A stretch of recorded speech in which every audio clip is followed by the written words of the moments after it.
were on this specific aircraft type. 4 days before Air Transat Flight 236 took off, it underwent routine maintenance. During this checkup, the maintenance team discovered metal chips in the aircraft's oil filter, a sign of potential engine trouble. Unable to pinpoint the source of these chips, they decided to replace the engine. The engine being installed, loaned by Rolls-Royce, was in a pre-service bulletin configuration, while the replaced engine was in a post-service configuration. This difference caused an issue for the technician in charge. The rear hydraulic pump from the removed engine couldn't be fitted onto the replacement engine. The reason was a clash with the fuel pump inlet tube already installed on the loaned engine. Unable to access the service bulletins from the available computer terminals, the lead technician relied on advice from the maintenance engineering department. They recommended using only the rear fuel tube from the engine being replaced. By following this advice, the technicians were able to ensure there was enough space between the fuel tube and the nearby hydraulic tube. After installing the new engine, the technicians inspected the work and found no issues. The engine passed a ground run test, indicating it was functioning correctly, and the aircraft was approved for flight. Just before 1 in the morning, the Airbus took off. The pilots steered the aircraft eastward, ascending to a cruising altitude of 39,000 feet. The first hours of the flight went smoothly, with no issues on board. It was a calm and routine journey as the plane continued steadily toward its destination. But several hours into their journey, while halfway across the ocean, the pilots encountered something unusual. Upon checking the secondary display for engine readings, they spotted abnormalities in the right-hand engine's data. The oil pressure was unusually high, paired with a lower oil temperature and a decrease in oil quantity. These warnings presented a scenario that the pilots couldn't immediately understand. Normally, engine oil temperatures increase during a flight.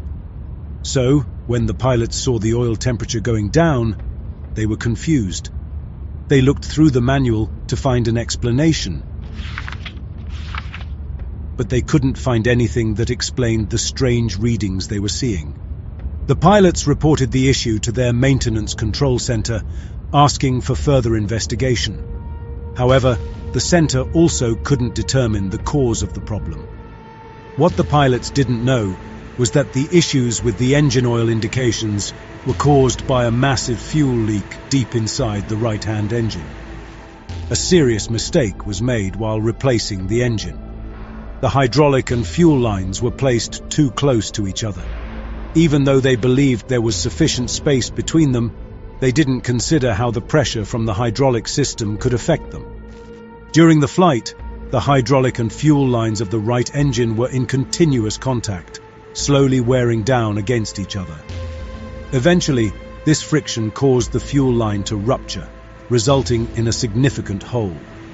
According to the final report, the aircraft was losing an estimated 12 to 15 tons of fuel per hour through this rupture, an immense contrast to the typical fuel consumption of about 2.6 tons per hour for an Airbus engine. But even with the significant fuel leak, the engine kept running as usual. The fuel system design of the aircraft plays a significant role in this. The fuel system of this Airbus is designed with multiple fuel tanks. Each wing contains 2 tanks, along with a center tank and a trim tank located in the tail's horizontal stabilizer. The trim tank serves the purpose of redistributing fuel from the back to the front of the aircraft to maintain its central gravity limits. As fuel levels decrease in the wing tanks, the trim tank automatically transfers fuel forward to the depleted wing tanks. This transfer is normally not scheduled to take place until 35 minutes from the destination airport, when the wing tanks are below 4 tons or when the aircraft descends below flight level 245. This process ensures a balanced fuel distribution for landing. However, in this instance, the trim tank initiated its final fuel transfer prematurely, directing all its remaining fuel forward into the wing tanks much earlier than usual. Despite there being an indication in the cockpit, The pilots did not immediately recognize the abnormality. While still dealing with the oil pressure issue, an advisory message flashed on the ECAM. It's the central display unit in the cockpit, and it alerts the pilots when action is needed. It was an advisory message. The message noted a fuel imbalance between the tanks in the left wing and those in the right wing. A fuel imbalance means that there's more fuel in the tanks of one specific wing than in the other, which is a problem because the aircraft needs to be balanced. When dealing with a fuel imbalance on the Airbus A330, there aren't any specific actions outlined in the ECAM. Instead, the ECAM simply alerts pilots to the imbalance, prompting them to refer to the Quick Reference Handbook for guidance. This handbook is designed to guide pilots through non-normal procedures. Given their familiarity with handling imbalances from simulator training, the captain decided to rely on their experience and memory rather than consulting the Quick Reference Handbook. They opened the cross-feed valve and shut off the fuel pumps in the right wing, intending to transfer fuel from one side to the other. However, unbeknownst to them, this action only worsened the fuel leak, as fuel was being directed from the left-wing tank through the damaged right side of the aircraft. Had they consulted the QRH, the first instruction would have cautioned against proceeding with the checklist if a fuel leak was suspected. Within just 10 minutes, as they watched the fuel levels drop rapidly, the pilots realized that the total amount of fuel remaining on board had fallen below the level necessary to safely reach Lisbon. Facing this critical situation, they began exploring alternative landing sites. In the vast expanse of the Atlantic Ocean, the pilots had limited options. They identified Leges Airport, located on the island of Terceira in Portugal, as a viable diversion point. As the pilots considered their diversion strategy, a cabin crew member entered the cockpit to inform them about passengers requiring assistance upon arriving at Lisbon Airport. The pilots explained the urgent need to divert to another airport due to a technical issue. They requested the cabin crew member to visually check the wings. Following the pilot's instructions, the crew member dimmed the cabin lights for a clearer view and used a flashlight to inspect the wings from the cabin windows. Despite the thorough check, no irregularities were detected. A fuel leak would be relatively easy to detect during daylight hours, but spotting one at night becomes significantly more challenging. Because there were no signs of a fuel leak, other than the lower than expected quantity of fuel on board, and with no additional ECAM warnings or alerts, both pilots concluded that the issue was likely a computer malfunction. The pilots considered doing the standard fuel leak procedure, but decided against it. Could it be a fuel leak? Should we start with the standard fuel leak procedure? No. We would then have to descend to a lower altitude, which would worsen the situation. Understood. Investigators later concluded that if the pilots had executed any of the prescribed fuel leak procedures upon diverting to Leges, whether it was the engine fuel leak procedure, the wing fuel leak procedure, or the fuel leak not located procedure, they would have landed with at least 3.8 metric tons of fuel on board. The captain's decision not to follow the fuel leak procedure was influenced by a common thinking mistake known as framing bias. This kind of bias happens when people get stuck on one way of looking at a problem and only pay attention to information that supports that view, while ignoring evidence that doesn't fit. In this case, the pilots thought the issue was just a computer error, so they focused on clues that seemed to confirm that idea. Because they were so focused on this belief, they didn't consider other important signs that could have pointed to a different problem. The pilots found themselves immersed in a whirlwind of tasks, communicating with maintenance control, conducting checklists, and coordinating with cabin crew and air traffic control for the diversion. Amidst this hectic environment, they struggled to find a moment to step back and reevaluate their initial assumptions. Despite their recent attempt to address the fuel imbalance by transferring fuel between tanks, the problem didn't go away, and fuel continued to drain rapidly. In reaction to the continued abnormally high rate of reduction in the fuel on-board quantity reading, the crew selected the right-wing fuel pumps to on and the left-wing pumps to off. These selections established cross-feed of the fuel in the right-wing tanks to both engines. The pilots then set a course for Lajes Airport. They notified Santa Maria Air Traffic Control of their diversion, citing a critical fuel shortage. By this point, the aircraft was carrying 7 tons of fuel, which accounts for merely 6% of the aircraft's total fuel capacity. As the fuel levels kept dropping at an alarming rate, the captain maintained communication with the maintenance control center. In an effort to resolve the problem, he experimented with various configurations of the fuel system. However, despite these attempts, the amount of fuel continued to decrease. Any remaining doubts were quickly cleared when the right-hand engine flamed out, occurring as the aircraft was at flight level 390 and was 150 miles from the airport.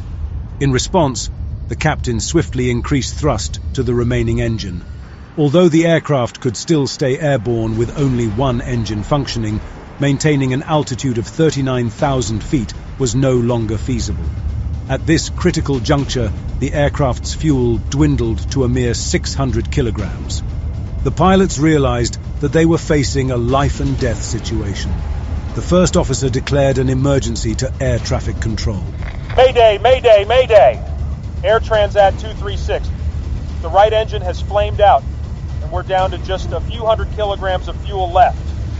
Moments later, the first officer used the public address system to inform the cabin crew and passengers that they would be landing shortly and to prepare for the possibility of an emergency water landing. 13 minutes after the right-hand engine flamed out, and still 120 kilometers from the airport, the left-hand engine also flamed out. As electrical power failed, the cockpit was enveloped in darkness. As the plane descended, the cabin pressure dropped, causing oxygen levels to decrease. Passengers and crew had to put their oxygen masks on. With both engines having stopped working, the aircraft lost its main source of electrical power. A crucial fail-safe mechanism, the ram air turbine, deployed from beneath the aircraft.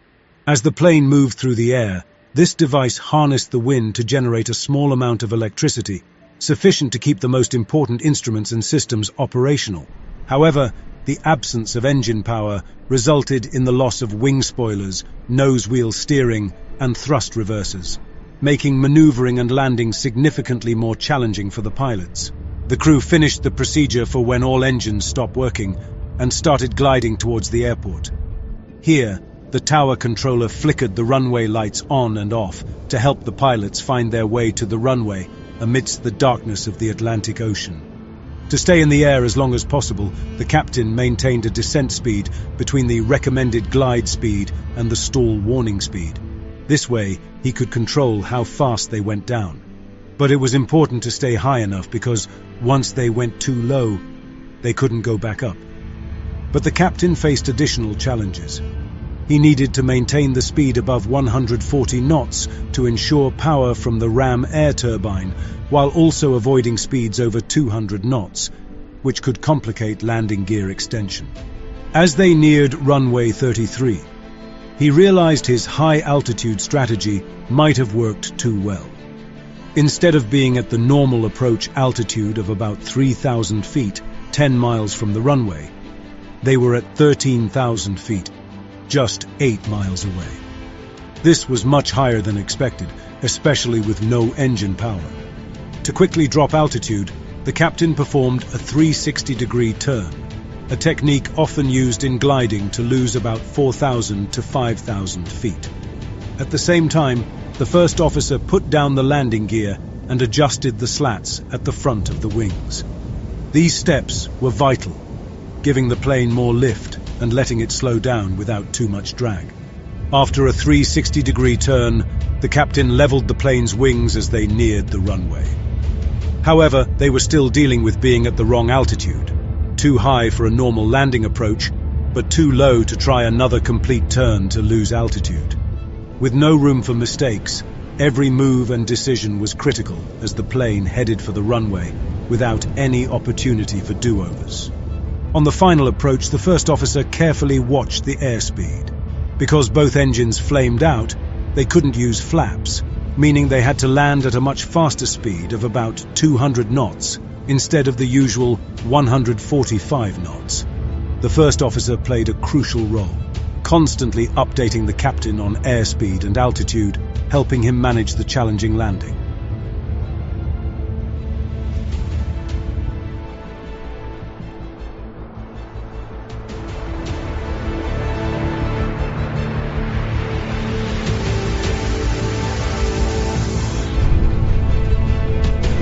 Moments later, the aircraft hit the runway hard, causing 8 out of 12 tires to burst.